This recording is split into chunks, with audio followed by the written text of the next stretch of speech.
Hey, what's going on, everybody? It's your boy DMV, and I'm doing a quick breakdown of the 5 reasons that the Kansas City Chiefs will win this game. So I've gone through and compiled my notes, compiled them a little bit in the Super Bowl week, and my Cowboys ain't seen one of these games in a long time, and it would be great if I could do a breakdown of my Cowboys, but I can't. So right now we're gonna talk about the Chiefs, a team that I really look at, that I admire. I look at the makeup of their team, and I wish that my team would have the balls to do some of the things that Kansas City has done.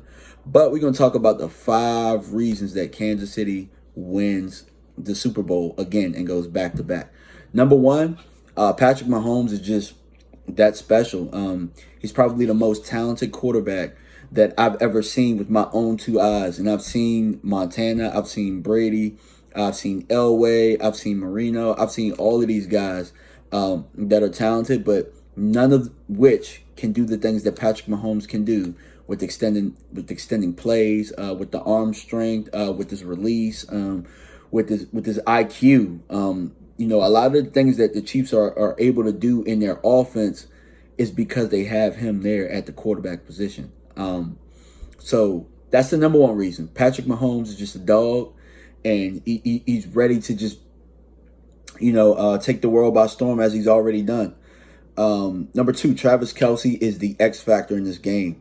When I look at, some of the speedy receivers that they have on the outside, Tariq Hill, McCole Hardman, and then you got Sammy Watkins, and they have a whole bunch of unsung guys, a bunch of speedy, shifty type of receivers. But none of that happens if you don't have Big Shaq in the middle. Remember the Lakers and how they were built basketball-wise?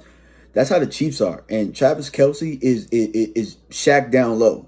He's the layup. He's the run. He's pretty much the run offense for the Chiefs. The Chiefs don't really run that well, but when they need 5, 6, 13 yards or whatever, Travis Kelce controls the middle of the field.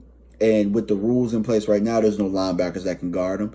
There's no safeties that can guard him. And then with Patrick Mahomes being able to extend plays, he's somebody that can find holes in the zone. And let's not even talk about his yak ability after the catch. I'm one of the big. I might be the biggest Travis Kelce fan that there is, even though I'm a Cowboys fan, because I just know what he means to the game, and to me, he's already the GOAT at the tight end position. And you might have another GOAT on the other side, and I'll break down Tampa Bay too. But Travis Kelce is definitely the X factor in this game, even though Tampa Bay has some of their safeties coming back.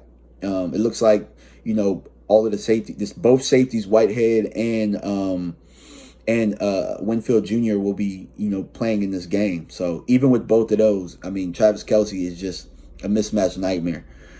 Number three, the Kansas City Chiefs defense isn't really that great, and when I look at things like their red zone numbers, they're last in the league in red zone efficiency as far as giving up touchdowns.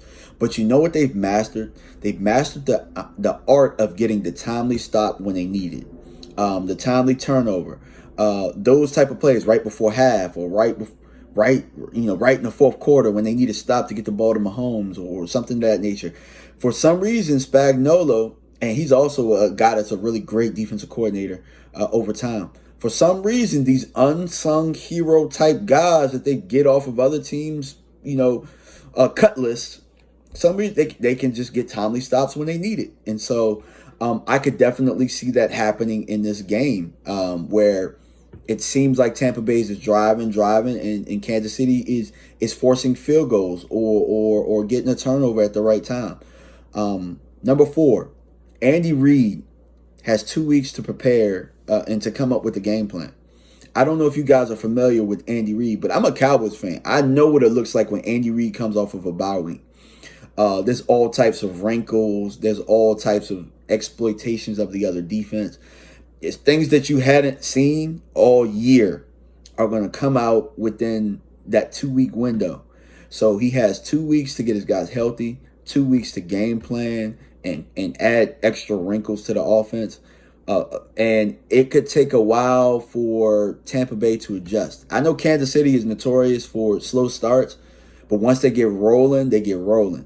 And with 2 weeks, I don't know if they start slow, because there are going to be things in that first script that Tampa Bay hasn't seen all year, or they might not have seen. And when you got a guy like Patrick Mahomes and Travis Kelce, you can get very creative in what you want to do, especially with the speedster like Tyreek Hill.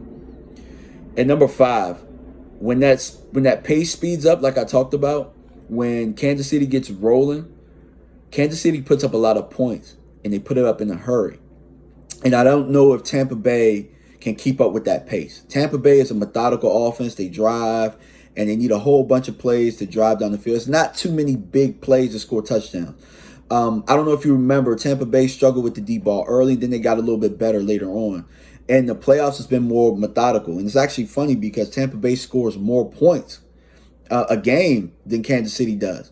But Kansas City can do it, and when they get rolling, it puts pressure on the opposite play caller and how they want to call plays, and maybe that goes hand in hand with the timely stops, because you find yourself going for it more on 4th down than you would have liked to, because you don't need a field goal here, you need a touchdown.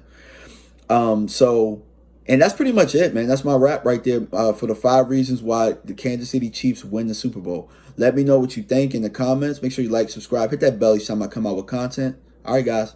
Peace.